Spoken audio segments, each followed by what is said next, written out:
Hi everyone, welcome back to my YouTube channel.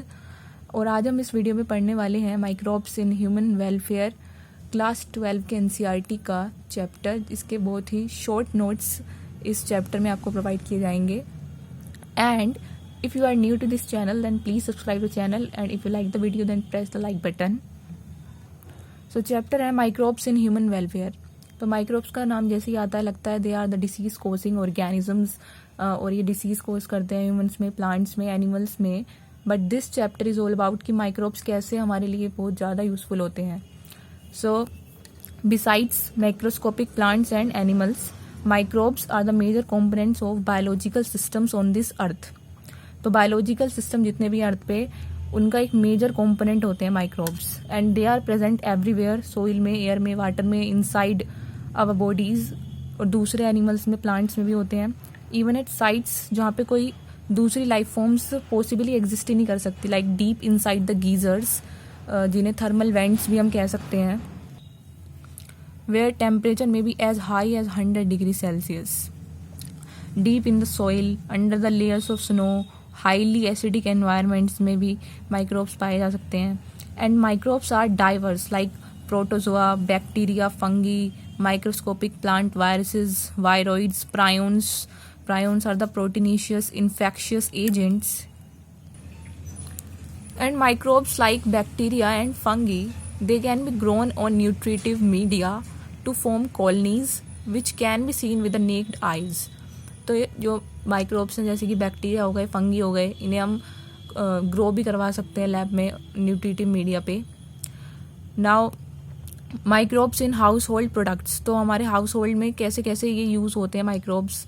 तो we will see that we use microbes और products derived from them every day, like production of curd from milk.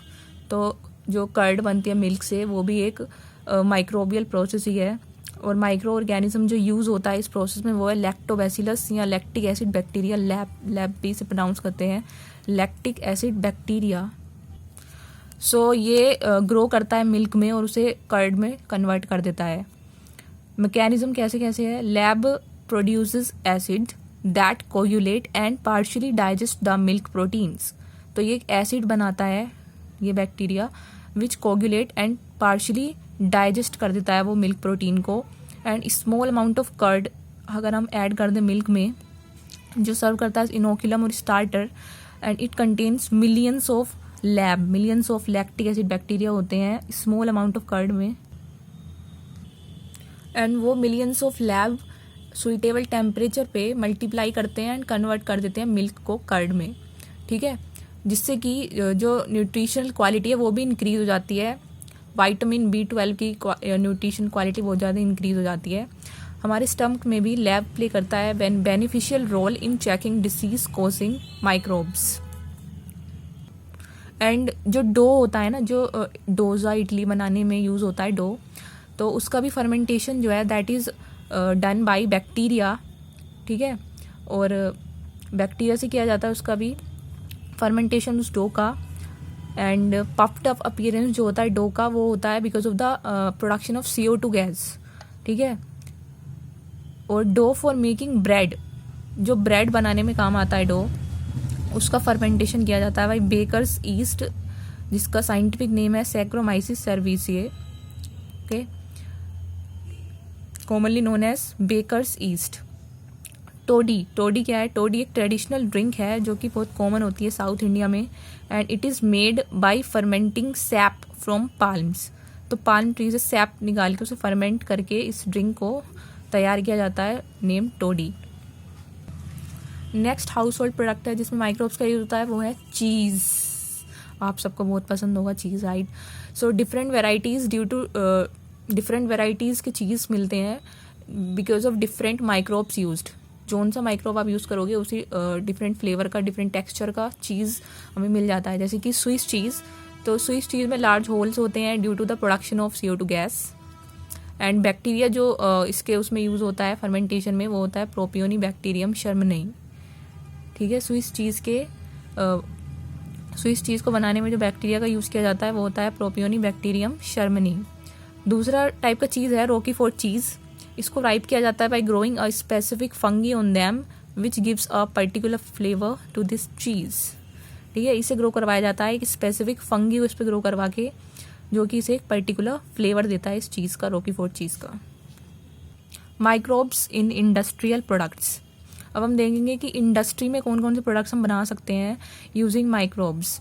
तो products हैं, beverages बना सकते हैं हम, antibiotics, chemicals, different enzymes and और भी बायोएक्टिव मोलिक्यूल्स हैं जिन्हें हम बना सकते हैं यूजिंग माइक्रोब्स। तो जो माइक्रोब्स की ग्रोथ होती है ना इंडस्ट्रियल स्केल पे, वो लार्ज वेसल्स में की जाती है और इन लार्ज वेसल्स को कहा जाता है fermenters. Okay, now fermented beverages देखते हैं हम कौन कौन सी बना सकते हैं हम। तो ईस्ट एक माइक्रोब है which is use in the production of beverages like wine, beer, whisky, brandy, rum. तो ये सब बेवरेजेस हम बना सकते हैं यूजिंग द ईस्ट, और उस ईस्ट का नाम है सैक्रोमाइसिस सर्विसिए। ये जो ईस्ट है सैक्रोमाइसिस सर्विसिए, इसे कॉमनली हम ब्रियर्स ईस्ट भी कहते हैं, जो कि ब्रेड मेकिंग में देखा था हमने पीछे की यूज़ होती है। बेकर्स ईस्ट या ब्रियर्स ईस्ट कह सकते हैं सैक्रोमाइसिस सर्विसिए ब्रेड मेकिंग में, and fermenting malted cereals and fruit juices to produce ethanol. ठीक है, माल्टेड सीरियल्स को, फ्रूट जूसेस को फर्मेंट करके हम इथेनॉल भी बना सकते हैं इस ईस्ट से। वाइन एंड बियर भी हम बना सकते हैं। वाइन एंड बियर को प्रोड्यूस किया जाता है विदाउट डिस्टिलेशन। ठीक है, विस्की, ब्रांडी, रम को प्रोड्यूस किया जाता है by distillation of fermented broth. तो ये चीज़ें आपको याद रखनी पड़ेगी कि कौन सी डिस्टिलेशन से बनाई जाती हैं, कौन सी विदाउट डिस्टिलेशन।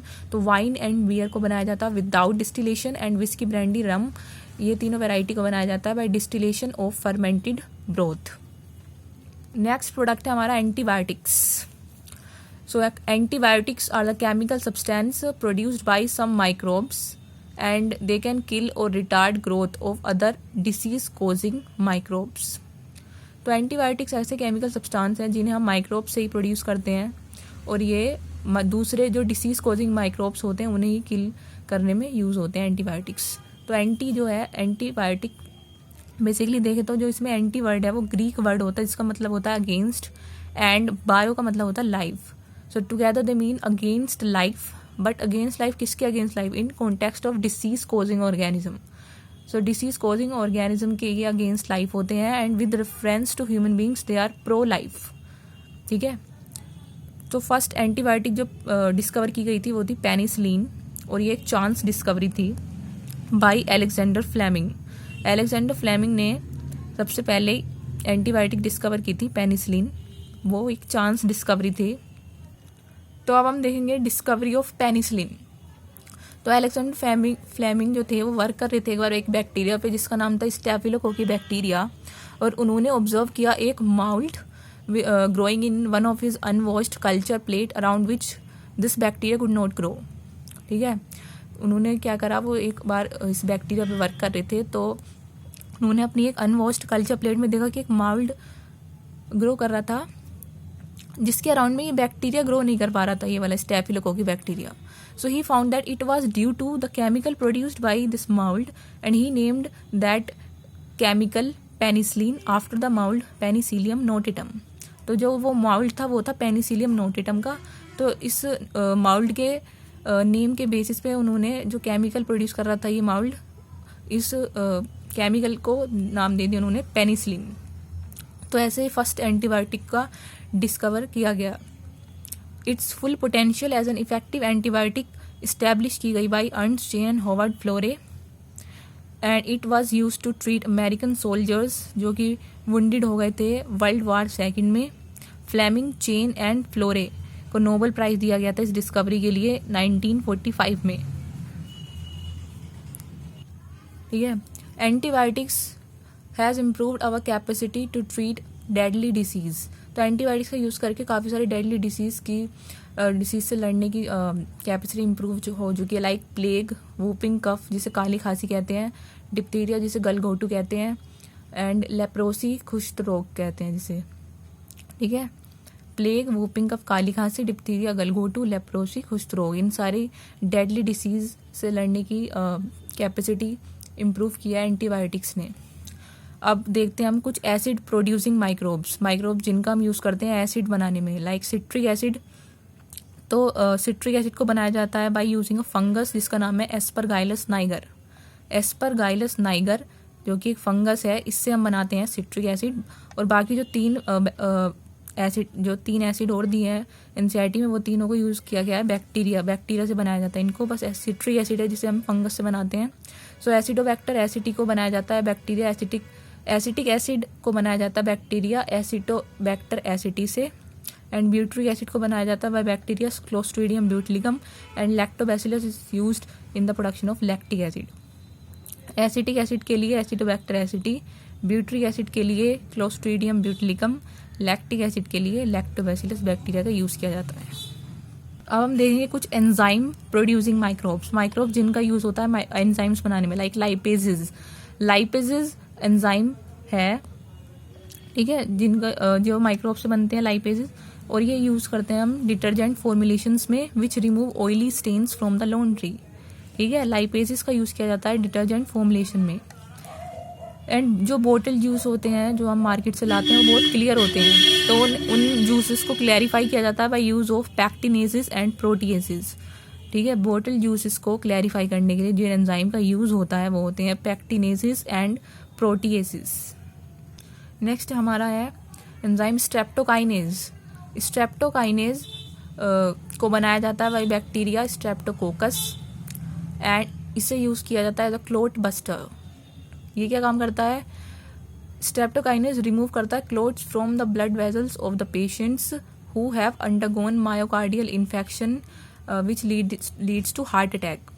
तो ये जो पेशेंट जिनमें हार्ट अटैक वाले मायोकार्डियल इन्फेक्शन होते हैं उनके ब्लड वेजल्स में से क्लोट्स को रिमूव करने का काम करता है स्ट्रेप्टोकाइनेज। ठीक है, इसलिए इसे क्लोट बस्टर भी हम कहते हैं। नेक्स्ट है साइक्लोस्पोरिन ए। ये एक बायोएक्टिव मॉलिक्यूल है साइक्लोस्पोरिन ए, और इसे बनाया जाता है यूजिंग फंगस ट्राइकोडर्मा पोलिस्पोरम। ये एक इम्यूनोसप्रेसिव एजेंट होता है in organ transplant patients. Next है हमारा स्टेटिन को बनाया जाता है यूज करके yeast Monascus purpureus and it is a blood cholesterol lowering agent. और इसको यूज़ किया जाता है the competitive inhibition with the enzyme responsible for synthesis of cholesterol.